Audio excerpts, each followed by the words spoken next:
Have you ever felt the air shift around you? That thick electric stillness right before the world changes. It doesn't come with a warning, doesn't shout its arrival, but your body knows. Something stirs beneath the surface of your life, and every breath feels like it's carrying a message. It begins subtly, a dream that clings to you after waking, a feeling that something or someone is drawing near. You can't explain it, but it's there, a presence or just outside the visible, waiting. There are moments that split us, before and after, moments disguised as ordinary, but in truth, they're anything but. They aren't coincidences. They are summons. The soul's quiet alarm clock ringing out to signal it's time. Time for a transformation. Time for an encounter that will leave nothing untouched. Carl Jung understood this dance between soul and world. He didn't see meetings between people as random, but as appointments written in the ink of destiny. Not because of fate in the traditional sense, but because our own psyche calls them forward. When we're ready to evolve, it's not just an internal shift. Something in the unseen begins to shape the outer world, as if the unconscious becomes a magnet, pulling toward us exactly who we need to meet to become who we are meant to be. Right now, as you listen, someone might be taking a step in your direction, not because the stars are aligned, but because your growth is calling them. Jung believed that certain meetings are set into motion long before two people ever lock eyes. These encounters are born out of readiness. When you reach a certain stage in your inner development, life begins to echo it back. But before the meeting comes the collapse. The world inside you begins to break. Everything that once made sense suddenly feels foreign. The roles you played, the dreams you chased, the identity you wore, all start to feel like clothes that no longer fit. You don't know why. You just know that something's ending. And though it feels like falling apart, it's really falling into place. Jung called it necessary destruction, a psychological clearing, a demolition of the outdated to make space for the true. You question everything, your job, your relationships, your sense of self. What once felt like comfort now feels like confinement. The ground beneath you shifts, not to punish you, but to push you, because the soul that's about to meet another must first meet itself. It must confront its shadows, heal old wounds, awaken long-buried truths. And so, the psyche rises up in waves. Dreams you thought were dead start knocking. Emotions you thought were buried start to breathe. You're drawn to places, to people, to conversations you can't logically explain. But deep down, you know it's not random, it's recognition. Others may notice a change in you. They might say you're different, though they won't be able to say why. You're no longer who you were, and not yet who you're becoming. You live in the space in between, a threshold, a cocoon. And while it's disorienting, it's divine. Because this isn't destruction, it's design. You're being prepared. The person who's coming into your life isn't meant to meet the version of you that clings to comfort and habit. They are coming to meet the version of you that's just being born. And as the inner world reshapes itself, something even stranger begins to happen.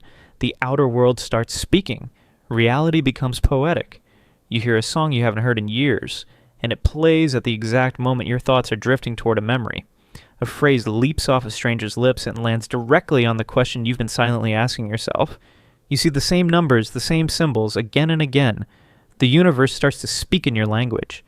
Jung called this synchronicity, not just coincidence, not luck, but meaningful patterns. The unconscious mind spilling out into the physical world, guiding you, nudging you, reminding you that you are not alone in this unfolding. You might walk into a bookstore, and a book quite literally falls off the shelf in front of you. You open it, and the page stares back at you with the exact words you needed. You think of someone, and then they call. You dream of a place you've never been, and days later someone invites you there. These aren't accidents. They're signals, alignments, echoes of the invisible world you're stepping into. Skeptics will tell you it's just your mind playing tricks, that it's all confirmation bias. But those who've lived through it know better. They felt the hum of it in their bones, the rhythm of it in their days. Because something begins to shift when you're truly ready. Your soul broadcasts a signal and life listens. The world bends ever so slightly to reflect what's stirring within you. And suddenly you're not just walking through life, you're in conversation with it. You see messages in graffiti. You feel a dream bleed into your waking moments. You notice things others miss. And though you can't explain it, it feels more real than anything you've known. Because it is real. And it's happening. The meeting is already in motion. The story is already unfolding. The only question is, can you hear it calling you? These strange coincidences that keep happening, those aren't accidents. They're not just pointing you towards someone. They're shaping you into the version of yourself who will be ready when the time comes. Every little sign, every odd alignment of events is your inner world nudging you, telling you to notice, that you're moving closer to something, someone who matters. The frequency of it all starts to build. You begin to notice patterns you can't explain, and a quiet part of you starts to trust it, not because it makes sense, but because it feels like something ancient guiding you forward. You start making choices based not on what's practical or expected, but on an invisible thread tugging you forward. You follow it, even when the path doesn't make sense, even when the road looks empty, because somewhere out there, another soul is walking their own path, pulled by the same unseen hand, moving toward you, not by force, but by alignment. But before the crossing of paths can happen, something deeper is required, a preparation that has nothing to do with planning and everything to do with becoming. You begin to notice a shift. It's not always gentle. It pulls you inward into corners of yourself you'd rather avoid, parts you've ignored for years. Not because you're being punished, but because something within you is trying to become whole. You find yourself standing in rooms you've avoided your whole life, rooms filled with shame, fear, old grief, forgotten desires. You thought those parts were behind you, but they rise again, loud and unapologetic.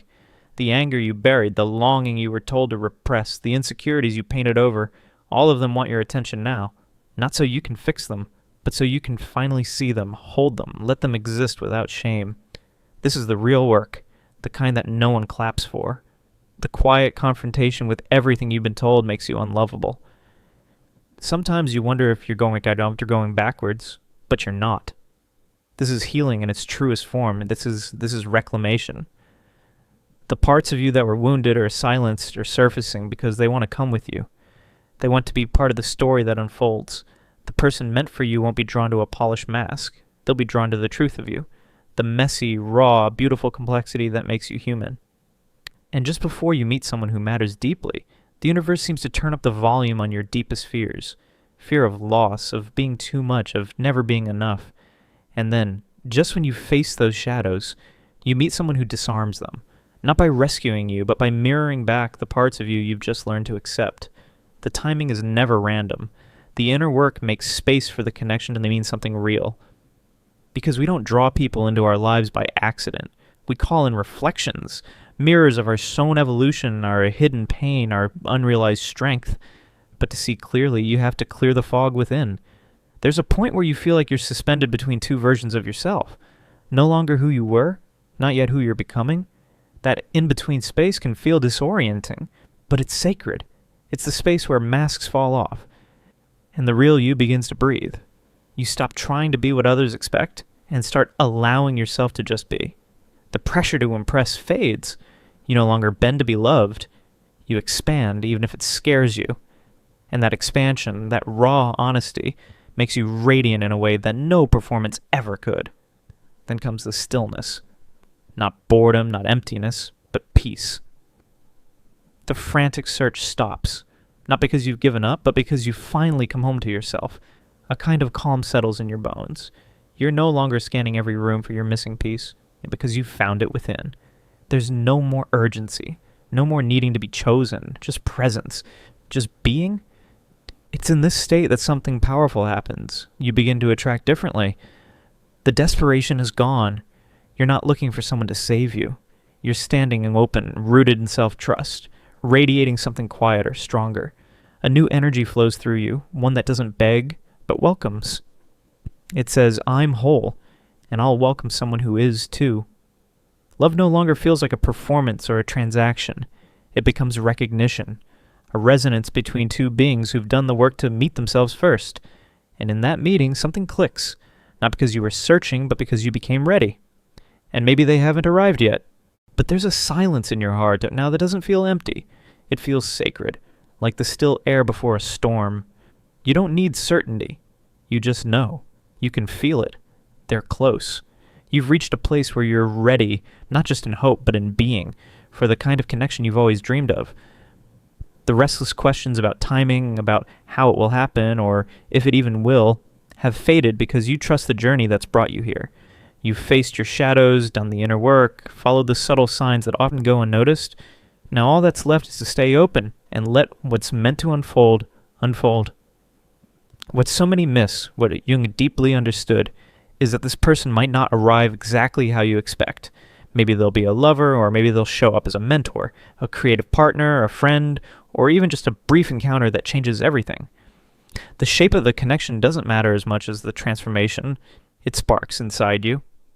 These meetings carry an ancient, almost mythic weight, archetypal moments that awaken parts of your psyche long asleep, parts you might never have seen clearly on your own. They don't complete you because you've already found completeness within yourself.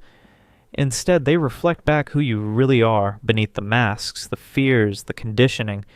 Sometimes these encounters come quietly, in the most ordinary moments. Other times they arrive in the storm of life's big transitions or after you've been through profound change. But once they've entered your life, you can't go back to who you were. Not because they've changed you, but because they've revealed to you the truth of who you have always been. The familiarity feels almost uncanny, like your soul recognizing an old friend you've somehow never met before. Time seems to bend. Conversations flow with a depth and ease you rarely experience. You find yourself dropping defenses, sharing parts of yourself you usually keep hidden.